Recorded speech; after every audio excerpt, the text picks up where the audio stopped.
গোয়া মানেই হচ্ছে scooty ride, তাই আমরাও যখন গোয়াতে বেড়াতে গেছিলাম, যে 4-5 দিন ছিলাম, প্রতিদিনের জন্য কিন্তু স্কুটি হায়ার করে নিয়েছিলাম।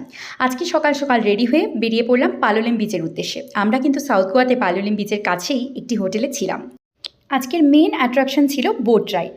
যদিও আমি খুব একটা অ্যাডভেঞ্চারাস নই, তাই অন্যান্য ওয়াটার স্পোর্টসে প্রচণ্ড পরিমাণ ভয় পাই, আমার জন্য এরকম হালকা ফুলকা বোট রাইডটি কিন্তু একদম ঠিক ছিল। যদিও দিনটা একটা সানি ডে ছিল, তাই একটু অসুবিধা হচ্ছিল, বাট তবুও আমরা সবাই 30-40 মিনিটসের এই বোট রাইডটা এনজয় করতে করতে পৌঁছে গেলাম বাটারফ্লাই বিচ।